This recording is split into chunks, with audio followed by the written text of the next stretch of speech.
This summer, the Women's World Cup took place in France. It broke television viewing figures and showed the world that the women's game has just as much passion and drama as the men's. But this wasn't the only World Cup breaking boundaries on French soil. Morning. This summer also saw the first ever Old Girls World Cup for women over 30, founded by Carol Bates from Crawley and Jo Trahan from Canterbury. We're the missed generation because all the time that we were growing up in the 70s, the girls could never play football at school. You know, it was always a case of when we were growing up, you play netball and the boys play football.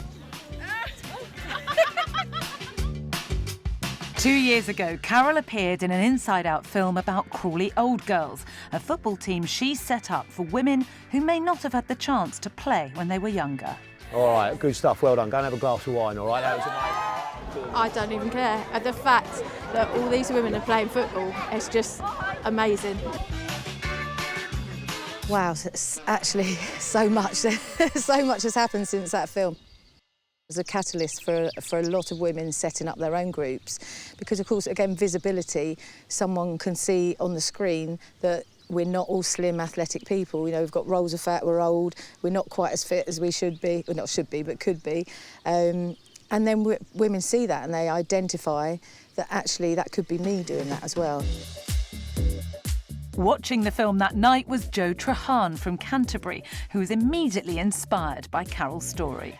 And then I saw Carol on the telly, on Inside Out, and I was watching her and I just thought, oh, I can just do that, that's fine, because she was doing it.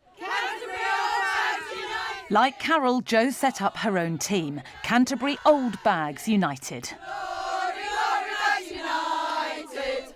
Glory, glory, Bags United. And the bags go marching up, march away. The thing about football is, what I love about it is you have to make friends.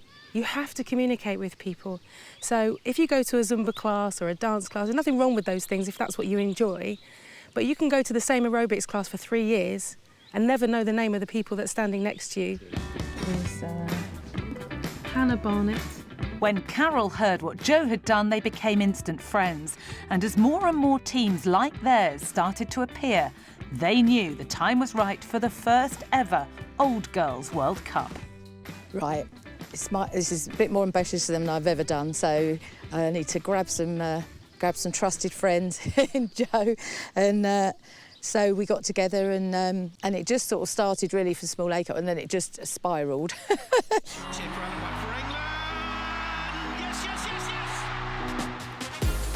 As you may remember, the Women's World Cup was held in France this summer. So Carol and Jo thought they'd host their Old Girls World Cup in the shadow of the major tournament. They spread the word across the world using social media. It meant that last June, the sleepy northern French town of Soissons was set upon by over 200 women looking to play football.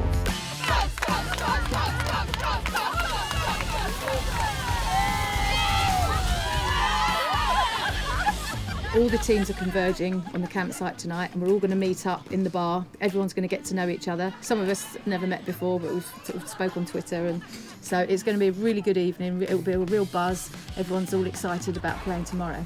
Yeah, I expect it's going to be a cup of hot chocolate and an early night. I think so, yeah. Yeah, knowing some of the women that are coming along, yeah. We have asked for extra bar staff.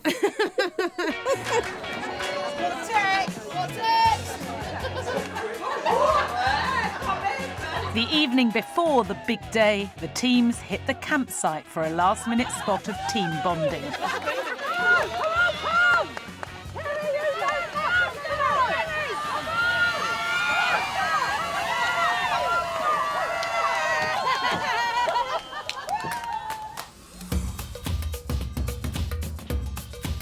Carol from Crawley and Jo from Canterbury's dream has come true. The Old Girls World Cup has become a reality. Whereas 24 teams qualify for the Women's World Cup, at the Old Girls World Cup there's only enough players to represent England, Wales and the USA. Anyone else makes up the rest of the world team. Throughout the afternoon, the players are put through their paces under the watchful eyes of the national coaches, who are on a scouting mission for the evening's international games. The teams are chosen, and the first knockout match is Wales versus the USA.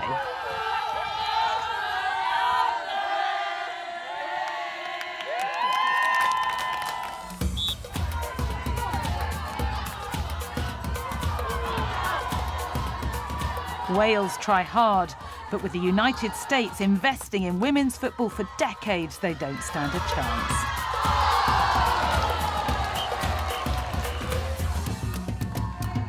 I think it's like anything, you know, why should you exclude women from football? For us, it's just everything that we knew growing up. We're sad to hear that there are some countries where women are just getting that opportunity. Next, a semi-final. England, managed by Carol and Joe, versus a rest of the world side, which in typical England fashion goes down to a penalty shootout.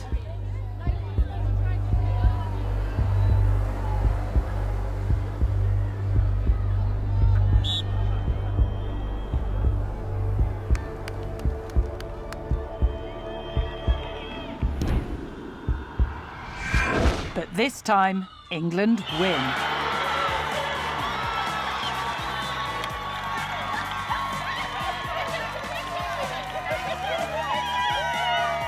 It means a showdown for the Cup. England versus the USA. It was England versus the USA, which I kind of think is the dream final, really.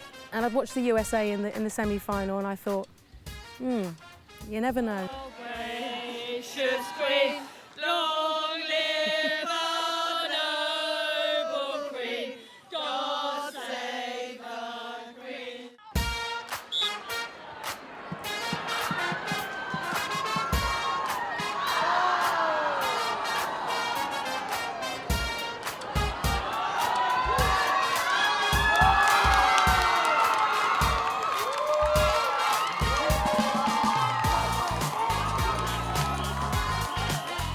The USA win 1-0. But win, lose or draw, the only thing that really matters here is having fun. What a day!